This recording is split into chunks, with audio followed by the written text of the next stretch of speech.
आज इस वीडियो में हम बात करने वाले हैं एपिस्टैक्सिस के बारे में, जिसे हम सिंपल लैंग्वेज में नाक से खून आना या नोज ब्लीडिंग भी बोलते हैं।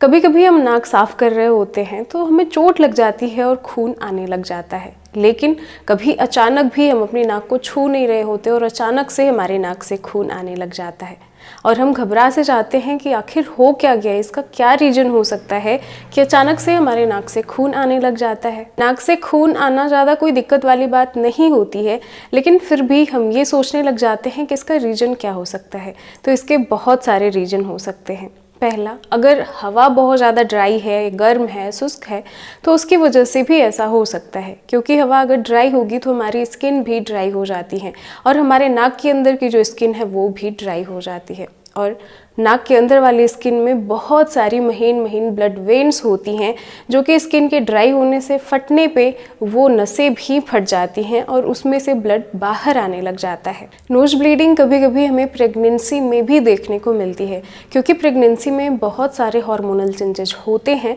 तो कभी कभार नोज ब्लीडिंग भी देखने को मिल सकती है।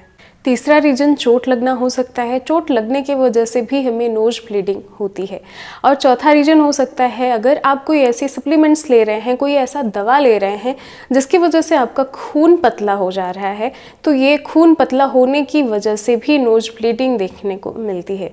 या नाक से खून आना किसी बीमारी का संकेत हो सकता है, ऐसी बीमारी जो आपके ब्लड से रिलेटेड हो। अगर आपके ब्लड की प्लेटलेट्स धीरे धीरे कम होने लग जाती हैं, जैसे डेंगू में, तब भी हमारे नाक से खून आने लग जाता है, क्योंकि प्लेटलेट्स ही खून का वो हिस्सा होता है, वो भाग होती हैं जो कि हमारे ब्लड को थक्का बनाने में हेल्प करती हैं। और जब प्लेटलेट्स की संख्या धीरे धीरे कम होने लग जाती है तो ब्लीडिंग स्टार्ट हो जाती है, खून रिस के बाहर आने लग जाता है, ब्लड वेसल से, ब्लड कैपिलरीज से ब्लड बाहर आने लग जाता है। अगर प्लेटलेट्स की संख्या कम होती है तो इससे हमें इंटरनल ब्लीडिंग भी देखने को मिल सकती है। शरीर के किसी भी अंग में कहीं पे भी ब्लीडिंग हो सकती है। तो अगर आप हीमोफीलिया या वॉन विलिब्रांड डिजीज से भी ग्रसित हैं तो भी आपको अक्सर ऐसा देखने को मिलेगा कि नाक से खून आने लग जाता है। वैसे नाक से खून आना छोटे बच्चों में हमें ज़्यादा देखने को मिलता है। जो 2 से 10 साल के बीच के बच्चे होते हैं उनमें ये ज़्यादा हमें दिखाई देता है, लेकिन ऐसा बिल्कुल भी नहीं है कि ये बड़ों में नहीं हो सकता। हमारी नाक से 2 जगहों से खून आ सकता है, एक नाक के अगले भाग से और एक नाक के पिछले या फिर ऊपरी भाग से। तो इसके आधार पे हम इसे 2 नाम से जानते हैं, इंटीरियर नोज ब्लीडिंग और posterior nose bleeding. Interior nose bleeding में आगे की जो पतली पतली ब्लड वेसल्स होती हैं वो प्रभावित होती हैं, वो फटती हैं, जिसकी वजह से हल्का फुल्का खून हमें देखने को मिलता है और ये बच्चों में ज़्यादा होता है। और दूसरा होता है posterior nose bleeding. Posterior nose bleeding में जो वेन्स होती हैं पीछे की और ऊपर की, हमारे नाक के पीछे की या ऊपर की, वो थोड़ी मोटी होती हैं और अगर वो फट जाती हैं, वहाँ से ब्लड आना शुरू होता है, तो ये ब्लड काफ़ी देर तक आ सकता है और बहुत ज़्यादा मात्रा में आता है। पोस्टीरियर नोज ब्लीडिंग ज़्यादातर हमें बड़े लोगों में देखने को मिलता है। जो नोज के ऊपर की नसें होती हैं वो अगर फट जाती हैं तो खून हमारे गले में भी धीरे धीरे टपक सकता है, क्योंकि गला बिल्कुल करीब होता है और ये जो ब्लड टपकेगा गले में वो हमारे फूड पाइप से होते हुए हमारे डाइजेस्टिव सिस्टम में चला जाता है।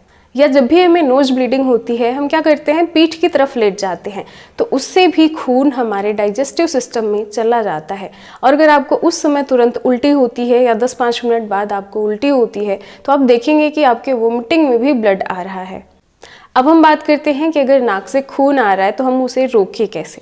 सबसे पहले आपको घबराना नहीं है बिल्कुल भी। अगर आप घबरा जाते हैं तो बीपी हाई हो जाती है। जैसे ही बीपी हाई होगी, हमारी नसों में ब्लड का दबाव ज़्यादा बढ़ेगा और ज़्यादा खून आने लग जाएगा। तो सबसे पहले आपको घबराना बिल्कुल भी नहीं है और नाक को दोनों उंगलियों से पकड़ के दबा सकते हैं, कुछ इस तरह से। अगर आप नाक को पकड़ के दबाएंगे तो नसों पे हल्का सा प्रेशर पड़ेगा और उस प्रेशर की वजह से खून आना बंद हो जाता है। जब आप नाक दबाएं तो आप मुंह से सांस लेना शुरू कर दें। 1-2 मिनट के लिए, 2-3 मिनट के लिए आप मुंह से सांस लें और इतने में खून रुक जाएगा। ब्लड रोकने के लिए प्याज भी काफ़ी हेल्पफुल होती है, प्याज का रस। तो आपको क्या करना है, एक प्याज को लेके उसको क्रश करना है और उसका जूस निकाल लेना है। जूस किसी कॉटन बॉल में डुबा के नाक के प्रभावित एरिया में अगर आप रख देते हैं तो इससे भी जल्दी से ब्लड आना बंद हो जाता है। और जब भी नाक से खून आने लग जाता है तो हमें पीठ की तरफ नहीं लेटना है। अगर हम लेटेंगे तो खून हमारे डाइजेस्टिव सिस्टम में जाएगा। अगर आपकी स्किन बहुत ज़्यादा ड्राई हो जाती है और ड्राइनेस की वजह से ऐसा हो रहा है तो आप अपने नाक में 2-3 बूंद घी डाल सकते हैं, जिसकी वजह से ये समस्या आपको कम देखने को मिलेगी और नाक की जो स्किन रहेगी अंदर की वो भी मॉइस्चराइज्ड रहेगी। और साथ ही साथ अगर आपको जुकाम की समस्या है तो वो भी कम हो जाएगी नाक में घी डालने से। तो ये थी आज की वीडियो। आई होप आपको अच्छी लगी हो वीडियो। यहाँ तक देखने के लिए थैंक यू सो मच। मिलते हैं अपनी अगली वीडियो में, तब तक के लिए बाय बाय।